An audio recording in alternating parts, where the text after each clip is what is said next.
Salut Franck, ça va? Bien Thierry, et toi? Alors bah oui, ça va, on est en train de finir notre co-farming tour. On a du beau temps, on est dans une belle région et puis tu nous invites aussi à visiter un petit peu ton verger. Alors t'es producteur de Pink Lady, c'est ça? Oui, bah on est en partenariat avec Pink depuis 20 ans déjà maintenant, où on a planté, bah, tu vois, ces arbres là, ils ont 20 ans, où on a planté Pink, on a parié sur cette variété qui est très intéressante commercialement. Et le seul souci, on va dire, eh ben, c'est que cette année, elle était en plein dans la phase de gel. On a eu un gros souci, je ne sais pas si tu en as entendu parler. Un petit peu, ouais, quand même. Au mois d'avril. J'ai fait une émission sur le sujet aussi. Voilà, au mois d'avril. Et donc, du coup, Pink Lady était en pleine floraison et elle s'est pris les vraiment mal tombé, quoi. Les moins 8 degrés. Et là, il n'y a aucun moins. Nous, on n'avait pas les moyens actuellement pour pouvoir lutter contre le froid, quoi. Alors là, ici, il n'y a pas eu de récolte de fête. Il y a pas eu de récolte de fête. Il y a des arbres, j'ai l'impression qu'il n'y a pas une pomme. On en voit, mais... Non, mais là, sur des arbres comme ça, tu devrais avoir 5% de récolte, même pas, on n'est pas à 5%. On est à... Ouais, on devrait avoir 150 pommes, 150-160 pommes par arbre, et là, tu vois, si t'en as... Ça devrait ressembler à ce qu'on a ici en face, quoi. Voilà, en face, on a Golden. On a Golden. Elle a pris un petit peu, ou... Ouais, si, là, il y a quand même... Là, on a quand même 50% de perte sur un... Ça paraît joli comme ça, mais tout cumulé, il y a quand même 50% de perte. Ok. Voilà. On discutait un petit peu, parce que moi, je suis plutôt dans la pomme de terre que dans la pomme. Mais d'après ce que tu me dis, il y a les mêmes, j'allais dire, outils aussi. Tu utilises des outils pour limiter les interventions. Tu utilises des outils pour mesurer, j'allais dire, les besoins en eau. Et puis, de l'irrigation, j'allais dire. Pour l'eau, justement... Alors c'est ce qu'il nous aurait fallu vraiment pour lutter contre le gel. Oui. Ça aurait été vraiment le moyen efficace, c'est l'aspersion sur frondaison.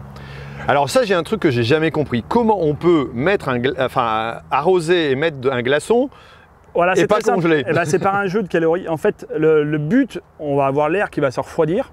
Oui. Il faut démarrer suffisamment tôt pour pouvoir créer un manchon de glace autour du bourgeon que tu as protégé. C'est pour ça, quand on voit des images, parfois on a des vergers qui ploient sous la glace. Voilà. Mais en fait, à l'intérieur du manchon de glace, on est à 0 degré. C'est un igloo, quoi. Voilà, exactement. C'est le principe. Sauf qu'il faut asperger de l'eau du début de la période de froid jusqu'à la fin. Donc ça peut être...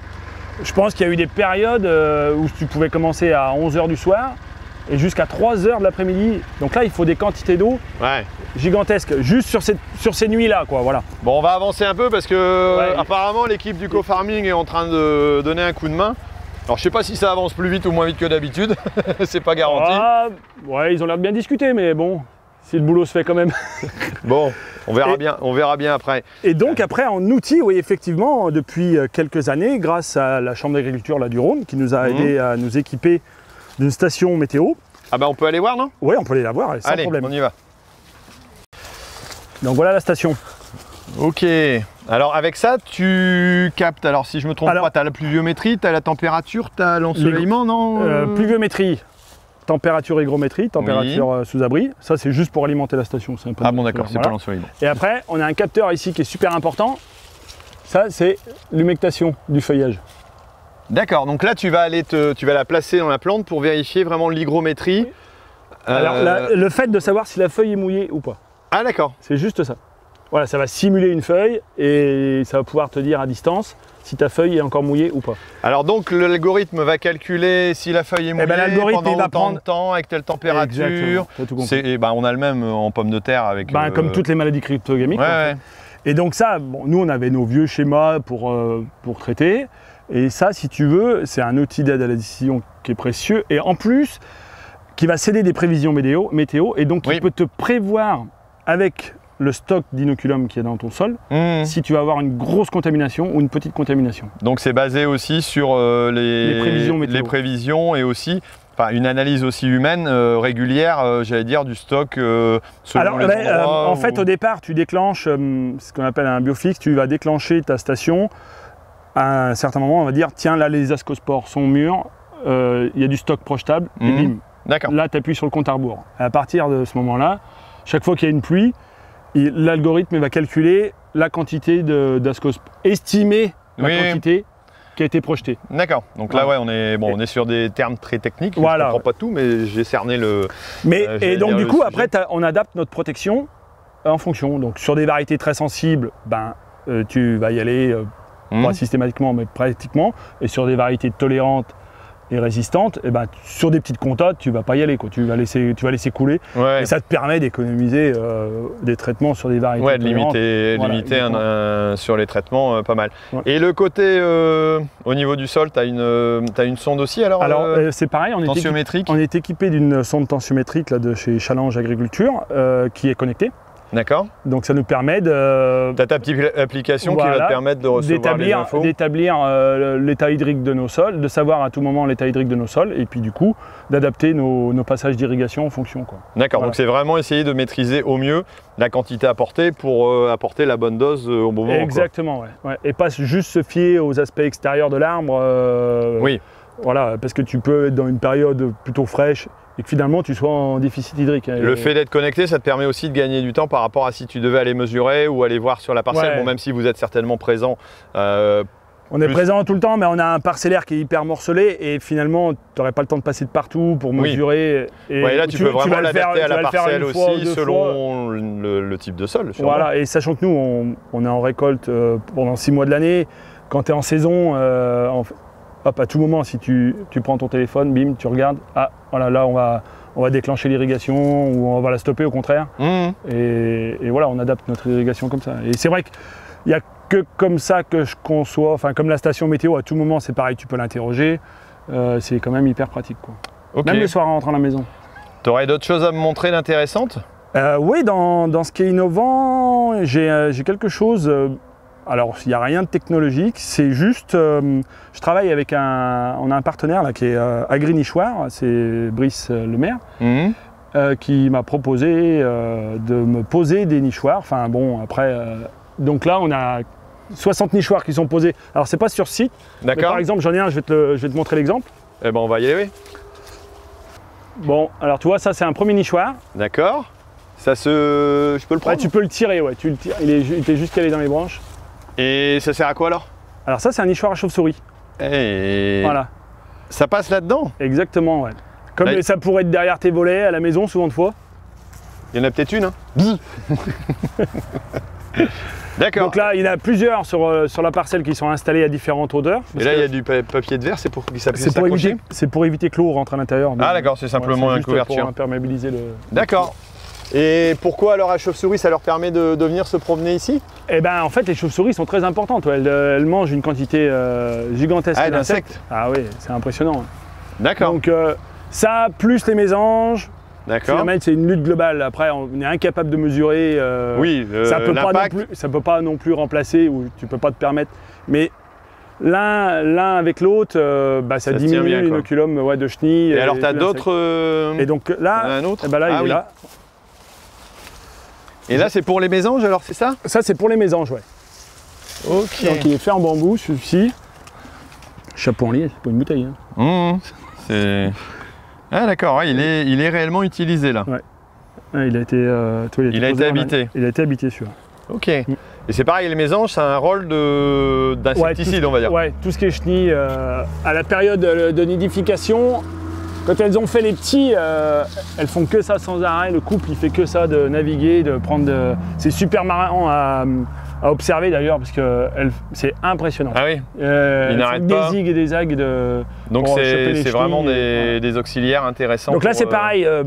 Bon, il y en a. J'en ai fait mettre une 60aine il y a 3 ans. Et en plus, Brice, le maire, il repasse tous les ans pour mesurer l'occupation. Et il me fait un tableau d'occupation de nichoirs. Ça te permet d'analyser un petit peu. Et là, là, je vais en redévelopper sur ce site, là, sur un autre bout de ce site, pour aller dans le bon sens, quoi. L'idée, c'est de mettre tous nos moyens pour limiter toutes ces interventions. Ok. Voilà. Alors, je suppose que le travail n'est pas fini. Il y a encore un peu de conditionnement derrière? Alors là, il y a un peu de conditionnement déjà. Bon, donc là, on a Mousse qui nous décharge les trains. Ça repart tout de suite dans les chambres froides. D'accord. Parce qu'on ne peut pas vendre tout le potentiel. D'accord, du stockage. Donc stockage.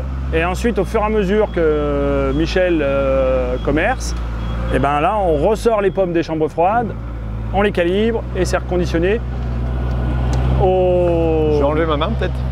C'est conditionné suivant ce que le client veut dans l'emballage, dans le type d'emballage que le client veut. On peut aller voir ça? Allez, c'est parti. Je t'emmène. Salut Thomas, ça va? Salut, ça va et toi? Alors ici, on est au centre de conditionnement. Tout à fait. J'ai appris qu'en arrivant, les pommes prenaient un petit bain, c'est ça? C'est ça, tout à fait. Ils prennent un petit bain juste à côté, là, sur la précalibreuse. D'accord. Je vais t'expliquer un petit peu le fonctionnement très rapide. Elles arrivent dans des grosses caisses comme celle-ci. Ouais. Et après, elles sont baignées. Elles sont pesées. Et elles arrivent après dans des canaux. Ouais. Plusieurs canaux, on en a 12 ici chez nous. Il y a plusieurs canaux et elles sont calibrées par grammage. D'accord. Nous, en fonction du poids? En fonction du poids, tout à fait. Et du coup, ça nous permet après de faire des palettes qui partent après par la suite en grande surface, un peu de partout en France. Voilà. Ok. Et ensuite, une fois qu'elles sont précalibrées, elles arrivent ici dans la chaîne de conditionnement. Voilà, tout à fait. Elles arrivent là. Elles sont rebaignées. Voilà, tout à fait. Moi, j'ai appris une chose, c'est qu'elles sont baignées tout simplement pour pas avoir de coups. Voilà, tout à fait. Parce que si on devait les balayer, une pomme est vraiment hyper fragile. D'ailleurs, s'il y a un coup noir dessus, c'est parce qu'elle a été tapée. Voilà, c'est ça. C'est plus fragile que de la pomme de terre encore. Oui, nous, on pourrait pas se permettre de les tremper, mais là, quelque part, c'est un très bon moyen. On pose le palox au fond. La pomme flotte. La pomme flotte. Et puis va avancer tranquillement. On a une pompe qui gère un courant et qui va permettre de monter sur les rouleaux que tu vois sur ta droite. Ouais. Elles vont être brossées, séchées dans la brosseuse. Oui. Et elles vont arriver ici. Et là, je vais simuler, si tu veux, quelqu'un qui travaille la journée ici. Les pommes arrivées ici, elles les prennent. Il y a un alvéole qui permet de mettre les pommes dans le plateau bien propre, ce qu'on retrouve dans les magasins. Et après, on pousse le plateau. Hop. Et après, on arrive au bout du tapis et quelqu'un fait la palette à la fin là-bas. D'accord. Et donc tout ça est conditionné. Alors il y a aussi d'autres formats, il n'y a pas que les palettes, il y a aussi des sachets. Il y a des sachets, il y a des caisses, il y a des plateaux. Il y a plein de choses qui permettent de répondre à toutes les éventualités. Et ça, c'est pour vérifier les calibres? Voilà, ça c'est si on a un petit doute, on peut venir vérifier le calibre ici. Là, en l'occurrence, c'est la calibreuse qui va permettre de calibrer la poire ici. D'accord, ok. Voilà. Alors vu qu'on est multifruits ici. Voilà, multifruits, voilà, ici on fait… Il y a plusieurs possibilités. Tout à fait. Ok, et après ça part en magasin. Après ça part en magasin. C'est ce qu'on obtient. Alors, où est-ce que tu en avais ramené une de palette de caisse, non? Oui, tout à fait. Je vais aller t'en chercher une. Je vais aller te chercher ça. Voilà, après ça peut donner ça. Donc voilà, en l'occurrence, voilà, ça c'est de la Pink Lady. Ok, voilà. Et tout ça pour être fini, croqué par les consommateurs. Tout à fait. Et en espérant donner du bonheur et du plaisir dans les bouches et comment dire?